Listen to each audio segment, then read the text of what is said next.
Орусияда медициналык кароодон өтпөгөн мигранттарга жаза күчөтүлдү. Тышкы иштер министрлиги Орусияда чет өлкөлүк жарандарга карата медициналык кароодон өтүү талаптары күчөтүлгөнүн маалымдайт. Ага ылайык медициналык кароодон өтүүдөн баш тарткан же андан качкан чет элдик жарандарга 25 миңден 50 миң рубльга чейинки административдик айып пул салынат жана өлкөдөн административдик түрдө чыгарылышы мүмкүн. Эгерде айып пулду белгиленген мөөнөттө төлөбөсө 2 эсе айып пул салынып, милдеттүү түрдө өлкөдөн чыгарылат. Мындан тышкары жасалма медициналык маалымдамаларды жасаган жана саткандар үчүн да кылмыш жоопкерчилиги каралган. Министрлик 1 сентябрдан баштап Орусияда 90 күндөн ашык болууну пландаган жарандар өлкөгө киргенден тартып 30 күндүн ичинде медициналык кароодон өтүүгө милдеттүү экендигин эскертет.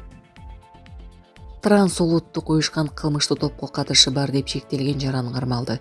Ички иштер министрлигине Кыргызстан менен Орусия Федерациясынын Свердлов облусунда адам мурдоо, тоноо жана каракчылык сыяктуу оор кылмыштарга тиешеси бар адамдар тууралуу маалымат түшкөн.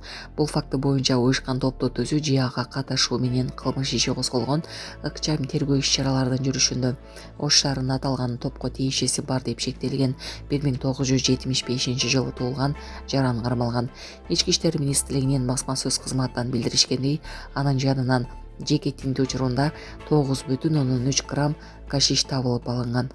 Ошондой эле соттун санкциясы менен анын үйүн тинтүү учурунда РГД жана F1 үлгүсүндөгү гранаталар, Калашников автоматына тиешелүү ок салгыч жана 7,62 мм калибриндеги 22 даана ок табылган. Учурда кылмыш иши боюнча бардык жагдайларды тактоо, топтун башка мүчөлөрүн аныктоо жана алардын башка кылмыштарга катышын текшерүү иштери уланууда. Сонун жаңылык. Сиз билген жана ишенген Умбем клиникасы эми сизге дагы да болсо жакыныраак болду. Анткени бизде жаңы филиал ачылды. Андыктан келип, өзүңүздүн жана жакындарыңыздын ден соолугуна кам көрүшүңүздү сунуштайбыз. Биздин жогорку даражадагы дарыгерлер төмөндөгү адистиктер боюнча кабыл алат: стоматология, гинекология, терапия, лор, хирургия, педиатрия, урология, УЗИ жана башка адистиктер. Лабораториялык анализдин 5000ден ашуун түрү алынат. Жогорку даражадагы стерилизациялоо. Биздин дарек ВДНХ метросу, Кондратюка көчөсү 2. Телефон номерибиз 8925 103 22 55. Кабыл алууга алдын ала жазылып келүүңүздөрдү суранабыз. Умбем клиникасы. Сиздин ден соолугуңуз, биздин камкордук. Садыр Жапаров кыргызстандыктарга кайрылды. Президент Садыр Жапаров социалдык тармактагы баракчасы аркылуу элге кайрылып, мамлекеттик баалуу кагыздарды сатып алууга чакырды. Өлкө башчынын айтымында министрлер кабинети калк үчүн 17% менен облигацияларды жайгаштырды. Аны Мегапей мобилдик тергемеси аркылуу онлайн режиминде алса болот. Ар бир жаран мамлекеттик баалуу кагаздарды Мегапей мобилдик тергемеси аркылуу онлайн режиминде оңой эле сатып ала алат. Жалпак тил менен айтканда, финансылык мекемелерге барып, убакыт коротпой эле, ар кандай документтерди толтуруп убара болбой эле инвестиция жасай алат. Салган акча каражаты 2 жылдан кийин толугу менен кайтарылат. Ошол эле учурда жарандар жылына 17% өлчөмүндө киреши алып турушат. Киреши төлөмдөрү ар ай үчүн 3 ай сайын, башкача айтканда квартал сайын төлөнүп берилет. Мисалы, бир жаран 100 миң сомдук баалуу кагаз сатып алса, 2 жыл ичинде 34 миң сом пайыздык киреш алат. Бул каражат квартал сайын 4250 сом өлчөмүндө төлөнүп турат. Ошентип 2 жылдын соңунда салынган 100 миң сом 134 миң сомго айланат. Беле кетсек, мамлекеттик баалуу кагаздардын кирешелүүлүгү көпчүлүк банктык депозиттерге караганда жогору турат. Жакын арада мамлекеттик баалуу кагаздардын кайра сатуу функциясы иштелип чыгат.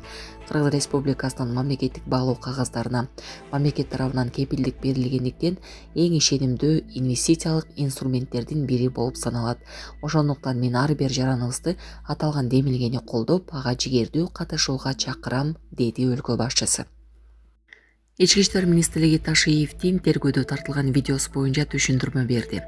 Социалдык тармактарга тараган Камчыбек Ташиевдин тергөө маалында тартылган видеосу боюнча Ички иштер министрлиги маалымат берди. Ички иштер министрлигинин басма сөз кызматынын жетекчиси Султан Макиловдун айтымында алгач 75 аксакалдын иши боюнча соттук процесс жабык режимде өтүп келген. Мындай чечим тергөөнүн кызыкчылыгын камсыздоо жана көбүлөрдүн коопсуздугун сактоо максатында кабыл алынган. Кийинчерээк соттолуучулар Анын ичинде Камчыбек Ташиев, Нурламбек Шакиев жана Курманкул Зулушев соттук процессти ачык өткөрүү өтүнүчү менен кайрылышкан. Натыйжада сот алардын өтүнүчүн канааттандырып, иш боюнча купуялуулук режими алынган.